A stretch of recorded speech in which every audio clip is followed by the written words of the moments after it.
वंदनीय माताओं एवं सुहृद भक्तवृंद, भगवान की असीम अनुकंपा से आज पुनः हम लोग उनके ही श्रीमुख से निश्रित गीता पर चर्चा करने के लिए उपस्थित हुए। गत रविवार की चर्चा में द्वितीय अध्याय के 6वें श्लोक पर चर्चा हो रही थी। वहीं वह चर्चा समाप्त हुई थी जिसमें अर्जुन की मानसिकता का हमें परिचय मिलता। हम लोगों ने ये देखा था कि भगवान ने जब अर्जुन से कहा था कि अरे अर्जुन, ये तेरे हृदय की दुर्बलता है, क्लैव्यम मास्मगमः पार्थ न एतत्त्वयि उपपद्यते क्षुद्रम हृदय दौर्बल्यम त्यक्त्वा उत्तिष्ठ परंतप। तो अर्जुन के मन ने उसको स्वीकार नहीं किया। बुद्धि में तो लगा होगा पर मन ने स्वीकार नहीं किया, और इसलिए अर्जुन भगवान के सामने तर्क रखते हैं। यही तर्क देते हैं कि हे मधुसूदन, इन भीष्म और द्रोण को मैं कैसे मारूं, ये मेरे पूजनीय हैं। इन गुरुजनों को मारकर मैं कभी शांति नहीं पा सकूंगा।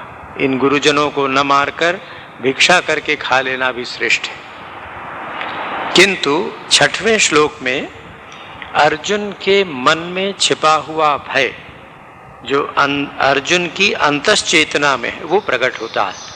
और जब अर्जुन भगवान से कहते हैं न चैतद् विद्मः कतरत् न गरीयः यद्वा जयेम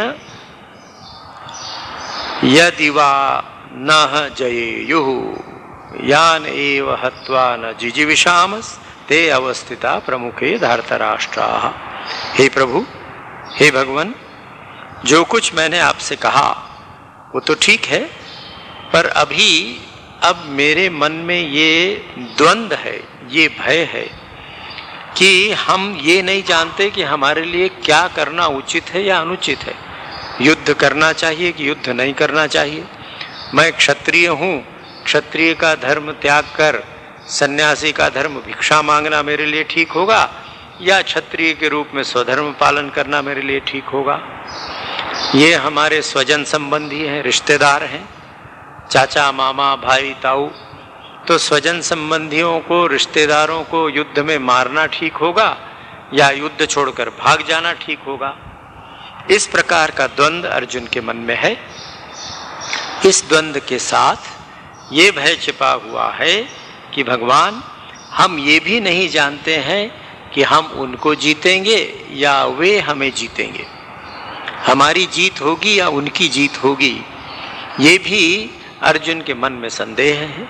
तो इस संदेह के कारण अर्जुन अनिश्चय की स्थिति में है। अर्जुन ये समझ नहीं पा रहे हैं कि हमारे लिए क्या करना उचित है और क्या करना उचित नहीं है। मानव जीवन की एक मौलिक समस्या है। अर्जुन को निमित्त बनाकर भगवान ने आपके हमारे जीवन की दिशा दी है, हमारा मार्गदर्शन किया है। किंतु भगवान के इस मार्गदर्शन को समझने के लिए पहले हमें आत्मनिरीक्षण करना पड़ेगा, अपने आप की जांच करनी पड़ेगी, पहचानना पड़ेगा। आत्मविकास का पहला सूत्र यह है। हम 7वें श्लोक में देखेंगे अर्जुन के जीवन में ये अवसर आया है। अर्जुन ने अपने जीवन में इस सूत्र का उपयोग किया। हम जीवन में क्या हैं, कहाँ खड़े हैं, हमारे जीवन की कौन कौन सी दुर्बलताएं हैं और कौन कौन से गुण हम में हैं, जब तक इसका आकलन हमारे स्वयं के पास न हो तो हम जीवन का विकास करेंगे कैसे, किस दिशा में जाएंगे। हमारे जीवन की जो अवस्था है उसको मुझसे अधिक तो और कोई मेरे जीवन के विषय में नहीं जान सकता। तो अपनी मानसिक शारीरिक सारी अवस्थाओं का मूल्यांकन करना आवश्यक है। ये मूल्यांकन करने के पश्चात कि मेरी समस्या क्या है, मेरी कौन सी दुर्बलताएं हैं, जिन दुर्बलताओं के कारण मैं कष्ट पा रहा हूँ और उन दुर्बलताओं को दूर करने का उपाय नहीं समझ पा रहा हूँ। यह आत्म स्वीकृति किसी भी आत्म विकास की इच्छा रखने वाले साधक के लिए पहली आवश्यकता है। अर्जुन यद्यपि तात्कालिक रूप से मोहग्रस्त हो गए हैं, अर्जुन मोहग्रस्त होने के कारण अपना स्वभाव भी भूल गए हैं, इतना होते हुए भी क्योंकि अर्जुन एक साधक है, बहुत सरल व्यक्ति है, अर्जुन का विवेक इस मोह की अवस्था में भी कभी कभी जागृत होता। किंतु व्यक्ति जब मोहांध हो जाता है तो उसका विवेक मूर्छित हो जाता है, और मूर्छित विवेक कभी कभी जागता भी है तो मोह फिर से उसको मूर्छित कर देता। अर्जुन की इस मन स्थिति का हम विश्लेषण कर रहे हैं, हम उस पर विचार कर रहे हैं, इसलिए कि हमारे जीवन की भी वही समस्या है। तो अपने विकास की पहली शर्त को अर्जुन ने पूरा किया है। द्वितीय अध्याय के 7वें श्लोक में ये अर्जुन की बात है। अर्जुन कह रहा है कि हे प्रभु, कार्पण्य दोषो उपहत स्वभावः पृच्छामि त्वाम धर्म सम्मूढ़ चेताः यत् श्रेयः स्यात् निश्चितं ब्रूहि तन्मे शिष्यस्ते अहम शाधि माम। हे प्रभु, भगवान से कह रहा है कि कायरता रूपी दोष से मेरा स्वभाव उपहत हो गया है। उपहत होने को कहते हैं मूर्छित हो जाना या मृत समान हो जाना, तो ऐसा उपहत हो गया है।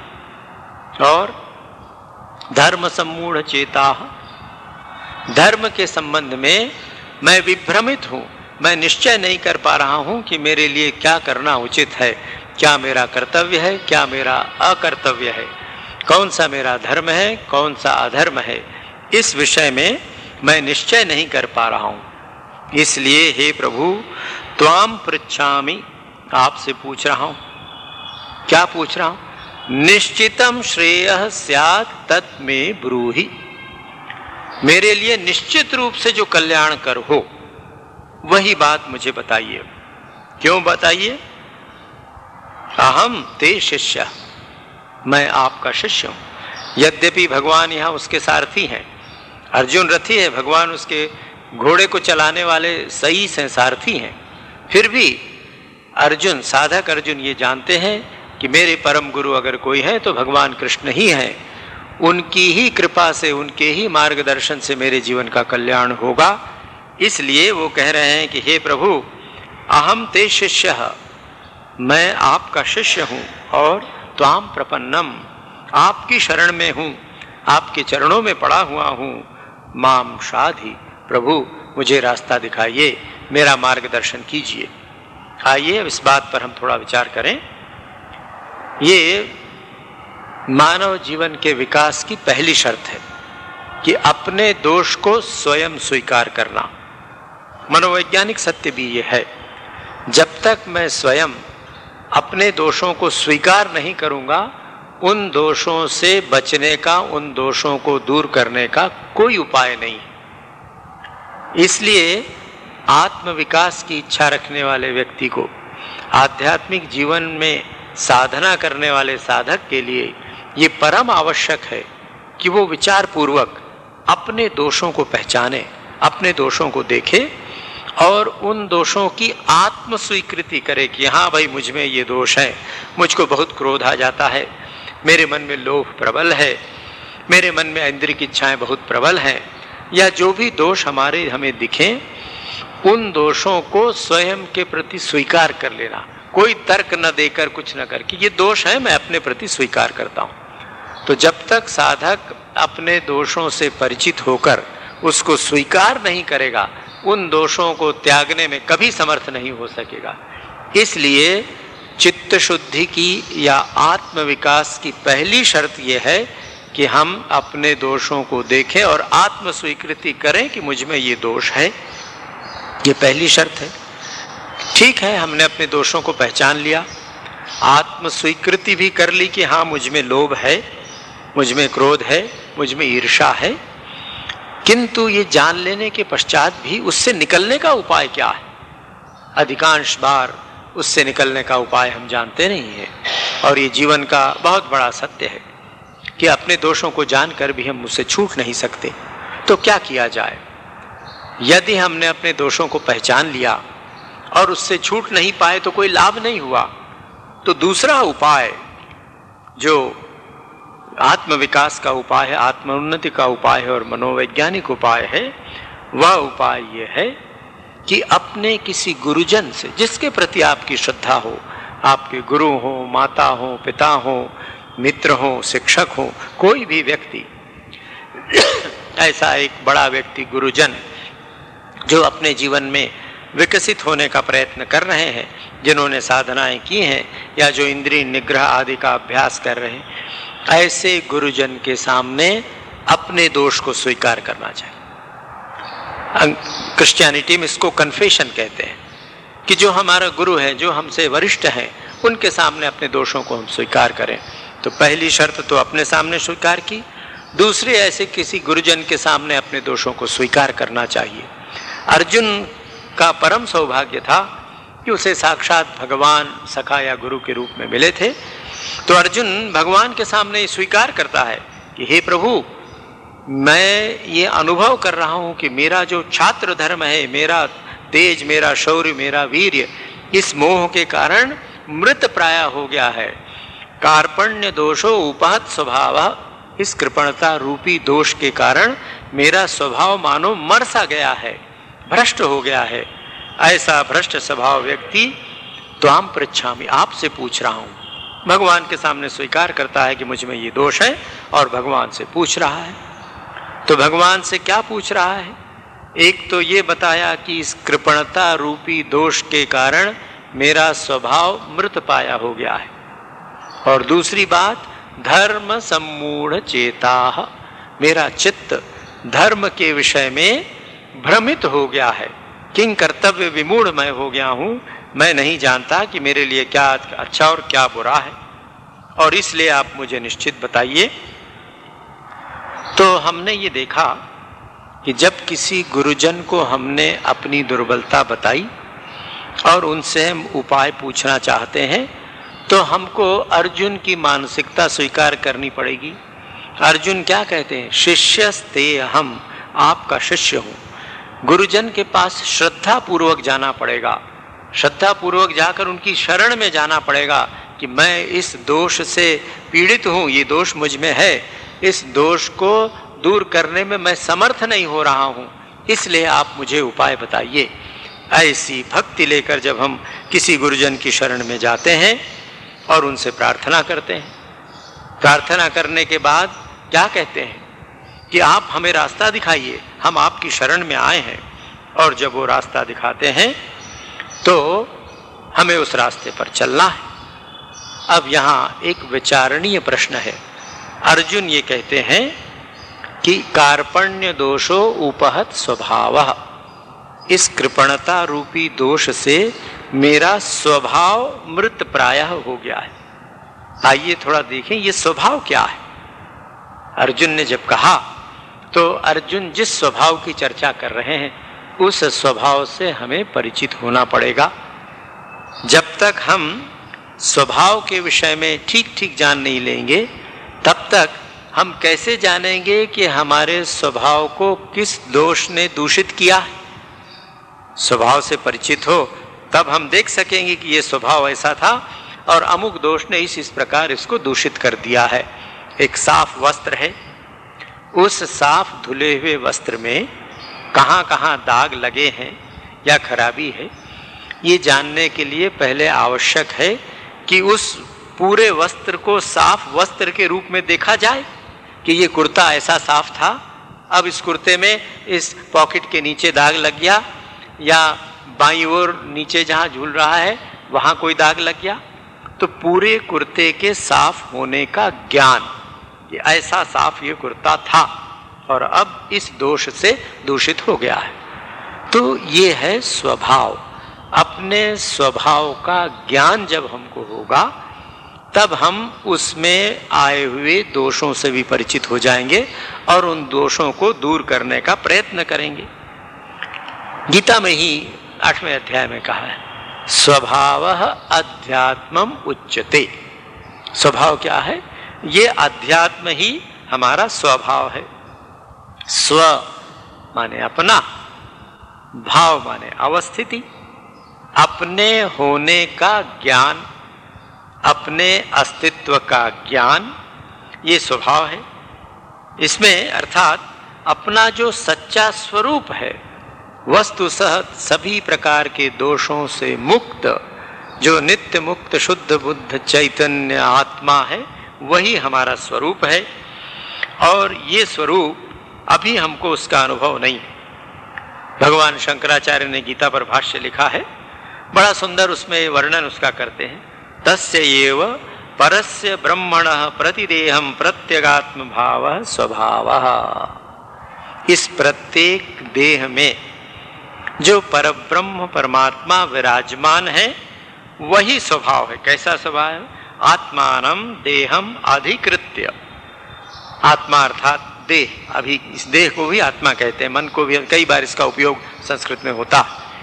तो इस देह को आश्रय करके आत्मानं देहम अधिकृत्य, इस देह को पकड़कर प्रत्यग आत्मतया प्रवृत्तम, इसके भीतर, प्रत्यग कहते हैं भीतर की ओर को, इस देह को अधिकृत करके इसके भीतर अर्थात हृदय गुहा में परमार्थ ब्रह्मावसानम, परमार्थ रूप से ब्रह्म ही जिसकी निष्पत्ति है, शुद्ध आत्मा और ब्रह्म एक ही वस्तु है, वह परम सत्य, वह वस्तु स्वभावः अध्यात्मम उच्यते, अध्यात्म शब्देन अभिधीयते।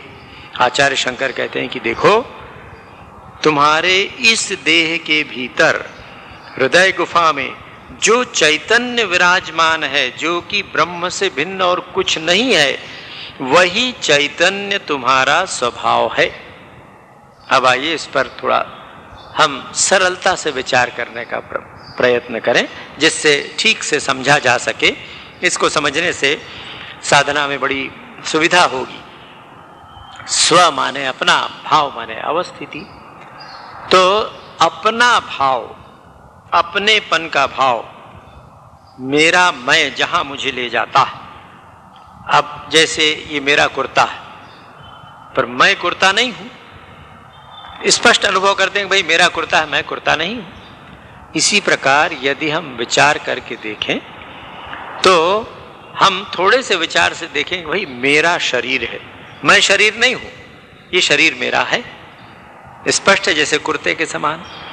उसी प्रकार और थोड़ी गहराई से विचार करें तो ये मन है, तो समझ में आएगा कि मन भी मेरा है। मैं मन का दृष्टा हूं, मन को देख रहा हूं। ऐसा कहता हूं मेरा मन बड़ा खराब है, मेरा मन बहुत अच्छा है, तो मन भी मैं नहीं हूं। मन से भिन्न एक सत्ता है, बुद्धि का हम निश्चय कर पाते हैं। तो मेरी बुद्धि है, मेरी बुद्धि शुद्ध है, मेरी बुद्धि दुष्ट बुद्धि नहीं है। ये अनुभव जब मुझे होता है तो मैं ये देखता हूं कि मैं बुद्धि से भिन्न हूं। तो शरीर में ही जब ये अवस्था है कि मैं शरीर से अलग हूं, मन से अलग हूं, बुद्धि से अलग हूं, तो इन सब से भिन्न जो हूं वही मेरा स्वभाव है। और सरल शब्दों में अगर ये सोचें तो अपने से भिन्न जो है वो पर स्वभाव है, जो मैं स्वयं हूं वो मेरा स्वभाव है। तो मुझसे भिन्न ये सारा संसार, जितना जड़ जगत है वो पर भाव है। और जब तक इस पर भाव के प्रति हमारे मन में आसक्ति रहेगी, पर भाव के लिए आकर्षण रहेगा, तब तक हम मोह से मुक्त नहीं हो सकेंगे। अर्जुन की यही कठिनाई है। अर्जुन ने अपने स्वभाव को अभी समझा, इतना समझ लिया कि हाँ मेरा स्वभाव उपहत हो गया है, मूर्छित सा हो गया है, मृत प्राय हो गया है। क्यों हो गया है? क्योंकि जो पर था, अपने से भिन्न सारा जड़ जगत है, सारा विश्व ब्रह्मांड है, तो अपने संबंधी रिश्तेदार आदि सब अपने से भिन्न है। उन अपने से भिन्न लोगों के प्रति आसक्ति हो जाना, अनुराग हो जाना, यही तो दुख का कारण है। तो उससे हमारा ये जो स्वभाव है वो स्वभाव नष्ट हो जाता है। और सरल शब्दों में देखना हो तो चैतन्य को छोड़कर जड़ के प्रति आसक्ति हमारे दुखों का कारण है। जड़ पर भाव है, चैतन्य स्वभाव है। इसलिए स्वभाव के प्रति प्रेम और आसक्ति हमको मोह से, दुखों से, दुर्बलता से मुक्त करेगी। तो अपना स्वभाव क्या है? चैतन्य है। अर्जुन अभी अपने इस स्वभाव को न जानने के कारण स्वजन संबंधियों आदि से इस प्रकार आत्मीयता या आसक्ति का बोध कर रहे हैं। और मनुष्य की देह जैसे पृथ्वी में अन्य वस्तुएं सब जड़ वस्तुएं हैं, वैसी देह भी है। तो ऐसा जो जड़ के प्रति आकर्षण है वो अर्जुन के दुख का कारण है। जब अर्जुन के दुख का कारण है तो हमारे दुख का कारण भी यही है। हमने अपने स्वभाव को छोड़ दिया है, हमारा स्वभाव भी उपहत हो गया है, मृत प्रायः हो गया है। क्यों मृत प्रायः हो गया है? इसलिए कि हमने भी अर्जुन के समान जड़ के प्रति आसक्ति कर ली है, स्वभाव को भूल गए हैं। और इसका कारण कार्पण्य दोष, कार्पण्य कृपणता को भी कहते हैं, और अर्जुन के मन में जो कायरता आई है वह भी है। तो यह कार्पण्यता का दोष या कृपणता का दोष भगवान ही इसमें गीता में कहते हैं। कौन है? कृपणाः फल हेतवः। कौन कृपण है, कौन कायरता से या इस प्रकार मोह से पीड़ित है? कृपणाः फल हेतवः। इसी अध्याय में भगवान ये कहते हैं कि जिसके मन में फल की आसक्ति है, जो फल के प्रति, अपने कर्मों के फल के प्रति चिपका हुआ है, उसको चाहता है, वो व्यक्ति कृपण है। और कृपण है इसलिए उसको अर्जुन के समान विषाद भोगना पड़ेगा, अर्जुन के समान मोहग्रस्त होना पड़ेगा। और यदि वो भगवान की शरण में नहीं गया तो ये कृपणता का दोष व्यक्ति का सर्वनाश कर देता है। तो फल के प्रति आसक्ति नहीं होनी चाहिए। इस कृपणता के विषय में एक बहुत अच्छी बात और कही गई है। इस कृपणता व्यवहार में हम लोग कहते हैं कंजूसी। कंजूसी क्या है?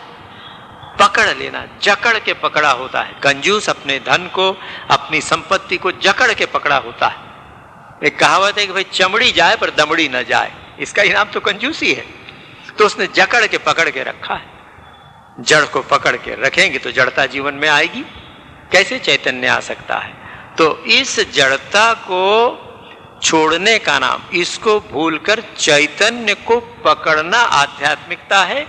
चैतन्य को भूलकर जड़ को पकड़ लेना कृपणता या सांसारिकता है, जिसके कारण विषाद होता है। तो ऐसी जो स्थिति है, इस कृपणता को जानना चाहिए। वृहदारण्यक उपनिषद में एक बहुत अच्छी बात है। ऋषि कह रहे हैं गार्गी नाम की एक दूसरी बड़ी साधिका से, यो वै गार्गी एतत् अक्षरम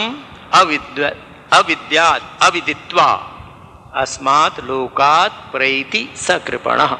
हे गार्गी, कौन कंजूस है, कौन कृपण है, कौन इस मोह रूपी दोष से ग्रस्त है? सुनो, एतत् अक्षरम अविदित्वा, इस अक्षर को, इस आत्मा को, इस ब्रह्म को जाने बिना जो इस संसार से चला जाता है, जिसकी मृत्यु हो जाती है, ऐसा व्यक्ति अस्मात् लोकात् प्रैति, इस लोक से मर जाता है, चला जाता है। सकृपणः, वह कृपण है। मृत्यु के पूर्व यदि हमने अपने स्वरूप की एक झलक न देखी, उसका अनुभव न किया, तो हम कृपण हैं। और कृपण होने के कारण मरने के बाद फिर से इस जन्म लेना पड़ेगा और वही फिर सारे कष्ट भोगने पड़ेंगे। इसलिए तात्पर्य यह है कि आत्मा को भूलकर संसार में नहीं फंसना चाहिए। आत्मा की स्मृति रखकर संसार का व्यवहार करना चाहिए, जगत व्यवहार करना चाहिए कि जगत व्यवहार करने के लिए मिला है, संसार में रहना है तो सारा व्यवहार करना पड़ेगा। किंतु स्मरण रखना पड़ेगा आत्मा का कि मैं वही नित्य मुक्त शुद्ध बुद्ध चैतन्य आत्मा हूँ और इस जगत का तात्पर्य उद्देश्य है मुक्ति का विधान करना।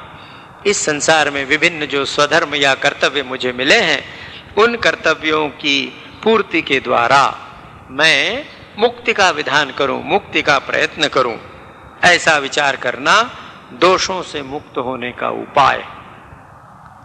दूसरी एक समस्या अर्जुन के सामने आई, वो भगवान से कहता है कि धर्म सम्मूढ़ चेता, धर्म के विषय में मैं किंग कर्तव्य विमूढ़ हो गया हूं, मेरा चित्त मोहित हो गया है, सम्मोहित हो गया है। तो वो क्या है? असम्मोह दमः शमः। शास्त्रों में कहा गया असम्मोह क्या है? वो सम्मूढ़ है। तो असम्मूढ़ हो तो शास्त्र कहते हैं दमः शमः, मन और इंद्रियों के निग्रह का नाम असम्मूढ़ता है। कौन व्यक्ति असम्मूढ़ है, कौन व्यक्ति ज्ञानी है, विवेकशील है, विचक्षण है? जिस व्यक्ति ने अपनी देह और अपने मन को वश में कर लिया। दम इंद्रियों को वश में करना, शम मन को वश में करना। शम और दम में जो व्यक्ति प्रतिष्ठित हो गया है, ऐसा व्यक्ति असम्मूढ़ है। किंतु अभी अर्जुन का मन उनके वश में नहीं है, इंद्रियां उनके वश में नहीं है। वो कह रहे हैं सीदंति मम गात्राणि मुखम च परिशुष्यति, मेरा मुंह सूख रहा है, गांडीवम सर्वसते हस्तात्, गांडीव धनुष छूट रहा है। व्याकुल हो गए हैं तो उनका शरीर कांप रहा है, हाथ से धनुष छूट रहा है, आंखों में आंसू आ गए हैं, मुंह सूख रहा है, शरीर वश में नहीं। भ्रमति च मेव मनः, मेरा मन घूम रहा है। तो न तो उनके मन पर अपना वश है और न अपने शरीर पर उनका वश है। तो जब भी व्यक्ति के जीवन में ये स्थिति आती है कि मन और शरीर पर उसका वश नहीं रह जाता, बल्कि शरीर और मन उसको अपना गुलाम बना लेते हैं, दास बना लेते हैं, तो वो धर्म सम्मूढ़ चेता हो जाता है, मूढ़ हो जाता है। धर्म के संबंध में, कर्तव्य अकर्तव्य के संबंध में, अपने जीवन पर भी यदि हम दृष्टिपात करें तो हम पाएंगे कि ऐसे बहुत से आवेग जीवन में आ जाते हैं। काम, क्रोध, लोभ, मोह, मद, मत्सर आदि के आवेग जब प्रबल हो जाते हैं, उस आवेग की प्रबलता में व्यक्ति अपने शरीर और मन पर नियंत्रण खो बैठता है और ऐसे क्षण में कितने अनुचित कार्य कर जाता है। ये सबके जीवन के अनुभव है और आप अखबारों में पढ़ते हैं, सुनते हैं, देखते हैं। ये क्यों ऐसा होता है? इस आवेग के कारण मन और इंद्रियों पर वश नहीं रह जाता। तो धर्म के संबंध में हम मूढ़ न हो जाएं, स्व कर्तव्य के संबंध में भ्रमित न हो जाएं, इसके लिए यह आवश्यक है कि प्रारंभ से ही धीरे धीरे शनै शनै मन और इंद्रियों पर नियंत्रण लाने का प्रयत्न करना चाहिए, मन और इंद्रियों को साधने का प्रयत्न करना चाहिए। यही इससे जीवन में धर्म प्रतिष्ठित होगा। धर्म सम्मूढ़ चेता, धर्म क्या है? धर्मे सर्वम प्रतिष्ठितम, सब कुछ धर्म में प्रतिष्ठित है। जो कुछ ये संसार चल रहा है, सूर्य उगता है, सूर्य डूबता है, दिन होती है, रात होती है, कैसे होती है? एक धर्म के अनुसार, एक नियम के अनुसार। सभी सारी प्रकृति अपने धर्म में प्रतिष्ठित है, इसलिए ये प्रकृति ठीक से चल रही है। तो जीवन में भी सब कुछ धर्म में प्रतिष्ठित है। अंतर और बाह्य जो नियम है जिससे ये विश्व ब्रह्मांड चल रहा है, वही धर्म है। तो ऐसा यह धर्म जो जीवन में हमें स्थिर कर दे, प्रतिष्ठित कर दे, उस धर्म के संबंध में हम तभी निश्चित हो सकेंगे जब हम प्रयत्न पूर्वक इंद्रिय और मन को वश में करने का प्रयास करेंगे। मन और इंद्रियों के निग्रह में कम से कम न्यूनतम प्रतिष्ठित होंगे, तभी हम अच्छे और बुरे का निर्णय कर सकेंगे। इसलिए अर्जुन भगवान से पूछ रहे हैं और क्या कहते हैं कि हे प्रभु, मैं आपकी शरण में हूं, आप मुझे सिखाइए। तो यहाँ एक बहुत बड़ी आवश्यकता शिष्य के जीवन में होती। भगवान गीता में ही अन्यत्र कहते हैं, श्रद्धावान लभते ज्ञानम। हमने अपने दोष को तो स्वीकार कर लिया और किसी गुरुजन के सामने जाकर उनके सामने भी हम अपना दोष बताना चाहते हैं, किंतु उस गुरुजन के प्रति यदि श्रद्धा न हो हमारे मन में, शिष्य के मन में श्रद्धा न हो, या जो दुर्बल व्यक्ति अपने दोषों को दूर कराने के लिए जिस गुरुजन की शरण में जाता है, उसके प्रति अगर उसकी श्रद्धा न हो तो अधिक लाभान्वित नहीं हो सकता है। इसलिए अर्जुन स्पष्ट कहते हैं कि त्वाम प्रपन्नम, आपकी शरण में हूं। समस्त अहंकार को पोंछकर, अहंकार को छोड़कर तब हमको शिष्य के रूप में ज्ञान के लिए किसी के पास जाना चाहिए, तभी व्यक्ति को ज्ञान की प्राप्ति हो सकती है। जब तक अहंकार हमारे हृदय में रहेगा तब तक किसी गुरुजन द्वारा बताए हुए ज्ञान को भी हम ग्रहण नहीं कर सकेंगे। भगवान श्री रामकृष्ण देव बहुत अच्छा उदाहरण देते थे। जैसे वर्षा होती है तो जो ऊंचे टीले होते हैं वहां पानी नहीं रुकते होते हैं,